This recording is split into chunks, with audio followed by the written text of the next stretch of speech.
Ukraine रूस युद्ध का 25वां दिन चल रहा है और यह लड़ाई थमने के बजाय तेज होती जा रही है। रूस ने हमले और तेज कर दिए। रूस ने यूक्रेन पर हाइपरसोनिक मिसाइल से हमला कर दिया। 2 दर्जन से ज्यादा शहरों पर बमबारी के बादल मंडरा रहे हैं और अब वो खतरा मुंह बाय खड़ा है जिसका पूरी दुनिया को डर है। परमाणु हमला। यूक्रेन पर न्यूक्लियर अटैक का खतरा क्यों बना हुआ है, इस रिपोर्ट के जरिए आपको समझाते हैं।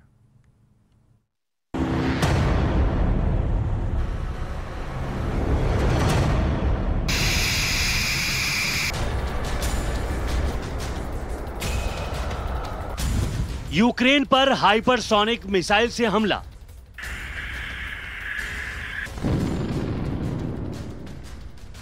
यूक्रेन पर हेलीकॉप्टर ने बरसाए गोले।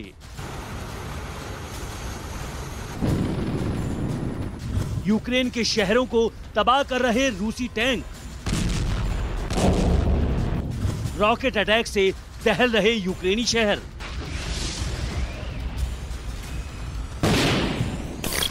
युद्ध जितना खिंच रहा है, यूक्रेन में उतने ही घातक हथियारों का इस्तेमाल बढ़ रहा है। समझ लीजिए रूस के राष्ट्रपति पुतिन का गुस्सा बढ़ता जा रहा है।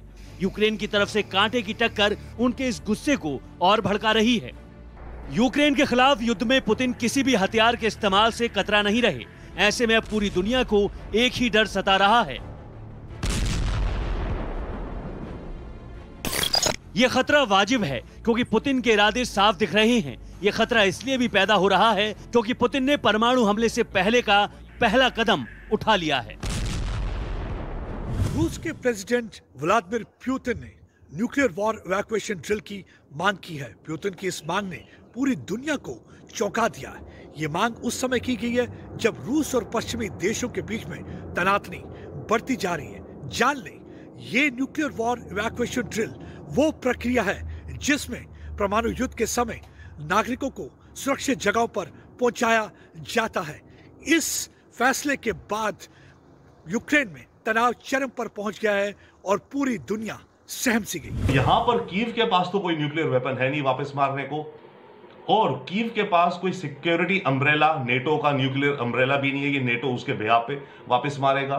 कहने को कुछ कहा नहीं जा सकता कि ये जंग जिस तरफ जा रही है उससे पहले, न्यूक्लियर से पहले हो सकता है रशिया की पोलैंड बॉर्डर पर किसी नेटो फोर्सेस के साथ कन्वेंशनल झड़प हो जाए, वो मामला बढ़ जाए तो वो न्यूक्लियर जा सकता है। या तीसरा जो न्यूक्लियर मामला जा सकता है वो जा सकता है फिनलैंड और स्वीडन के साथ। वो दोनों भी नेटो कंट्री नहीं है, तो रूस उन पे क्यों नहीं न्यूक्लियर थ्रेट दिखाएगा, बोलेगा तुम न्यूट्रलिटी साइन करो। रूस इस युद्ध को जीतने के लिए किसी भी हद तक जाने को तैयार है, इसलिए हमलों की इंटेंसिटी को कई गुना बढ़ा दिया गया है। दावा है कि अगले 24 घंटों में रूस यूक्रेन के 18 शहरों पर एक साथ बमबारी कर सकता है। इस अलर्ट के बाद यूक्रेन के सूमी, टर्नोपिल, पोल्टावा, खार्किव, लवीव समेत 18 शहरों में खतरे के सायरन बज रहे हैं। इन हमलों से पूरा यूक्रेन इसलिए सहमा हुआ है क्योंकि चंद घंटों पहले ही इस युद्ध में रूस ने पहली बार हाइपरसोनिक हथियारों का इस्तेमाल किया। रूस ने यूक्रेन पर किंजहॉल हाइपरसोनिक मिसाइल दागने का दावा किया है। इसके साथ ही इस मिसाइल से तबाही का वीडियो भी जारी किया गया है। रूस का कहना है कि उसने इस मिसाइल से यूक्रेन के पश्चिम इलाके में बने हथियार डिपो को तबाह कर दिया। जिस मिसाइल से रूस ने हमला करने का दावा किया है वो परमाणु हथियार गिराने में सक्षम है। इस मिसाइल की मारक क्षमता 1500 से 2000 किलोमीटर है। किंजहॉल मिसाइल साउंड से 10 गुना ज्यादा रफ्तार से चलती है। अत्याधुनिक एयर डिफेंस सिस्टम भी इसके सामने फेल साबित होता है। हाइपरसोनिक मिसाइल में जो सेंसर लगे हैं उससे जमीन से लेकर समुद्र तक में सटीक हमला करने की बेजोड़ ताकत मिलती है। रूस किस तरह से आक्रामक है उसकी एक मिसाल है मारियोपोल पे हमला, जिसमें रूस की सेना ने मारियोपोल के स्कूल पर बम गिरा दिया है। यह हमला उस समय किया गया जब 400 लोगों ने उस स्कूल के अंदर शरण ली हुई थी। अब स्थिति क्या है ये साफ नहीं हो पाई है। रूसी हमलों के बाद यूक्रेन में हर तरफ तबाही का मंजर छाया है। कीव पर कब्जा करने के लिए रूस अभी भी पूरी कोशिश कर रहा है। कीव के कुछ इलाकों पर रूस के हमले लगातार जारी हैं। कीव के बाहरी इलाकों से उठता धुआं रूसी हमलों की तस्दीक कर रहे हैं। लेकिन कीव में यूक्रेनी सेना रूस की फौज को कड़ी टक्कर दे रही है। एक तरफ यूक्रेन की सेना जबरदस्त फाइट दे रही है तो वहीं राष्ट्रपति ज़ेलेंस्की सेना का जोश बढ़ा रहे हैं। ज़ेलेंस्की ने यूक्रेनी सैनिकों को सम्मानित किया है। यूक्रेन में युद्ध काल में देश के लिए जान की बाजी लगाने वाले सैनिकों को सम्मानित कर रहे हैं। रूस और यूक्रेन के बीच चल रहा ये महायुद्ध 25वें दिन तक पहुंच चुका है। रूस और यूक्रेन दोनों को इस युद्ध का खामियाजा भुगतना पड़ा। ऐसे में इस जंग का जल्द समाप्त होना अब बेहद जरूरी हो गया है। कीव से प्रदीप दत्ता के साथ bureau report, times now Navbharat. Ukraine पर रूस के हमले से लाखों लोगों की जिंदगी बदल गई है। घर, कारोबार, सब कुछ खत्म हो गया है। रसद की भीषण कमी हो गई और दुकानें और स्टोर खाली हो चुके हैं। ऊपर से रूस की भीषण गोलीबारी से बचना मुश्किल होता जा रहा है। हताशा हावी है। हालात ये कि अपना घर, अपनी जमीन छोड़ करके यूक्रेन से बड़ी आबादी भाग रही है। लाखों लोग यूक्रेन की सीमा से बाहर निकल चुके हैं। द्वितीय विश्व युद्ध के बाद दुनिया दूसरा सबसे बड़ा पलायन देख रही है।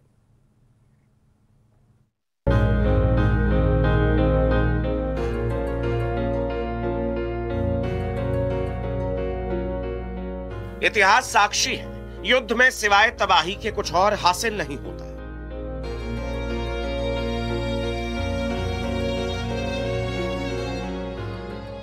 युद्ध का उन्माद चाहे कितना भी जोश भरता हो, सच यही है कि आम लोगों के हिस्से में सिर्फ तबाही आती है।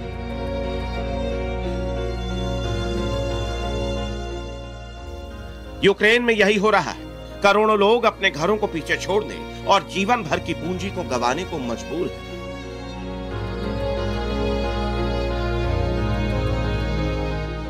पनाह की तलाश कर रहे यूक्रेन के परिवारों के चेहरे दहशत में देखे जा सकते हैं। महिलाओं और बच्चों का सबसे बुरा हाल है।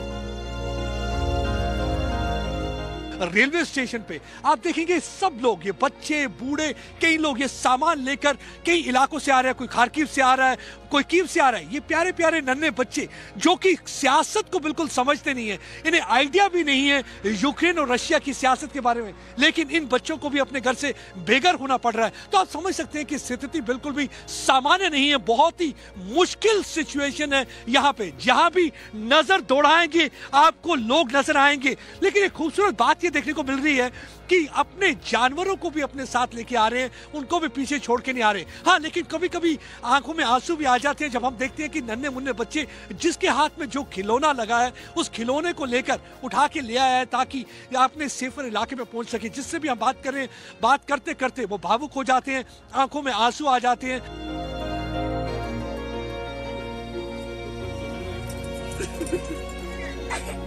यूक्रेन ने रूस से लड़ने के लिए अपने पुरुष आबादी को देश में रहने को कहा है। यानी 18 से 60 वर्ष के लोग मातृभूमि की रक्षा के लिए सर्वोच्च बलिदान करने को तैयार है, जबकि उनका परिवार देश छोड़ने पर मजबूर पलायन कर रहा है। किसी को नहीं मालूम वो फिर अपने परिवार को देख पाएगा या नहीं। यह दुख असीम है, शब्दों में बयां करना मुमकिन नहीं।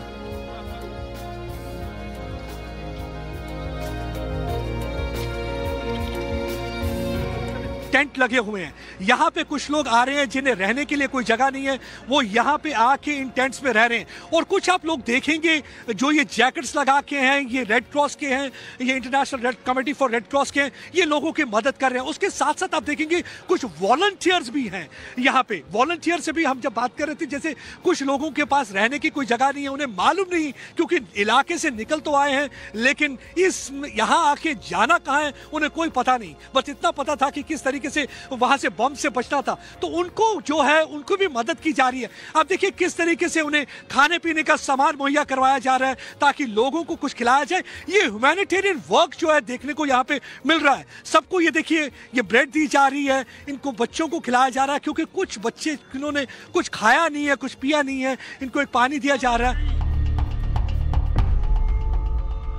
इंटरनेशनल ऑर्गेनाइजेशन ऑफ माइग्रेशन के आंकड़ों के मुताबिक अब तक 30 लाख लोग यूक्रेन को छोड़ चुके हैं। संयुक्त राष्ट्र के मुताबिक 24 फरवरी से अब तक करीब 15 लाख बच्चों ने भी यूक्रेन छोड़ दिया। हर दिन 1.5 लाख लोग यूक्रेन छोड़कर बाहर जा रहे हैं।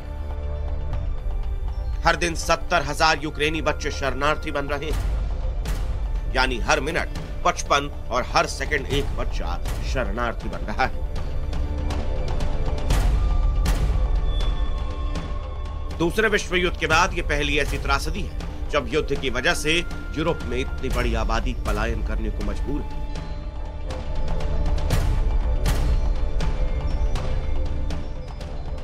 यूक्रेन से निकलकर लोग पड़ोसी देशों में शरण ले रहे हैं। संयुक्त राष्ट्र के मुताबिक अब तक पोलैंड में 18,57,000 लोग शरण ले चुके हैं, जबकि रोमानिया में 4,67,000, मोल्दोवा में करीब 3.5 लाख, हंगरी में 2,72,000, स्लोवाकिया में 2,20,000, रूस में 1.5 लाख और बेलारूस में 1800 से ज्यादा लोग शरण लेने को मजबूर हैं। यानी सबसे ज्यादा यूक्रेन से पलायन पोलैंड में हुआ है। बहुत ही मुश्किलातों का सामना करना पड़ रहा है। आप समझ सकते हैं कि जब आप अपने ही देश में शरणार्थी हो जाएं और अपने ही घर में बेघर हो जाएं तो कैसा हो रहा होगा उनके साथ। यही इस समय यूक्रेन की जनता के साथ हो रहा है, क्योंकि रशिया की तरफ से लगातार बमबारमेंट जारी है।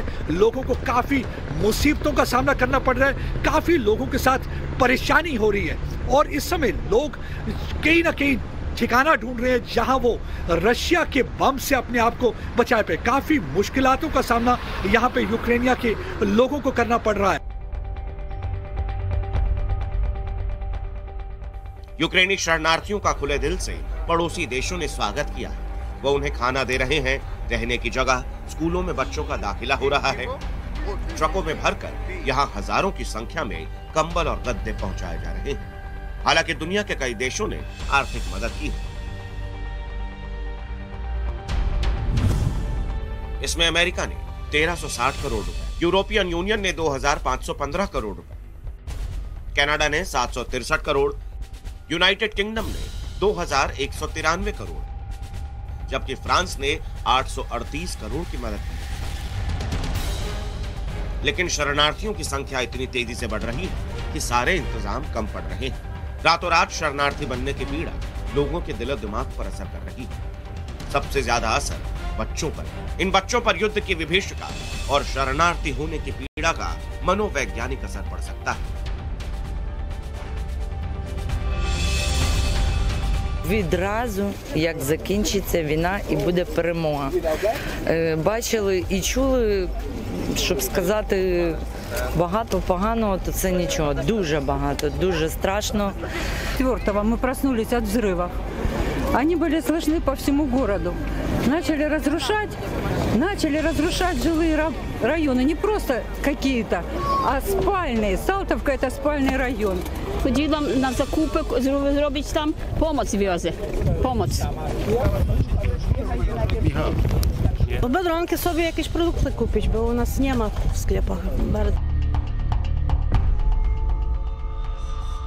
युद्ध ने लोगों का सब कुछ उजाड़ दिया है। यूक्रेन कई साल पीछे ढकेला जा चुका है। बेसहारा लोगों के हिस्से में बेबसी के अलावा कुछ नहीं। युद्ध की इस हालत में महमूद दरवेश की एक कविता याद आती है। कविता में लिखा गया है, युद्ध समाप्त हो जाएगा, नेता एक दूसरे से हाथ मिलाएंगे, बूढ़ी महिला अपने शहीद बेटे का इंतजार करेगी, पत्नी अपने महबूब पति का इंतजार करेगी, बच्चे अपने हीरो पिता का इंतजार करेंगे। मुझे नहीं पता हमारी मातृभूमि को किसने बेच डाला, लेकिन सबको मालूम है कि युद्ध की कीमत किसने चुकाई। यूक्रेन की यही कहानी है। इस युद्ध की विभीषिका की वास्तविकता भी यही होने वाली है। यूक्रेन की राजधानी कीव से प्रदीप दत्ता, टाइम्स नाउ, नवभारत।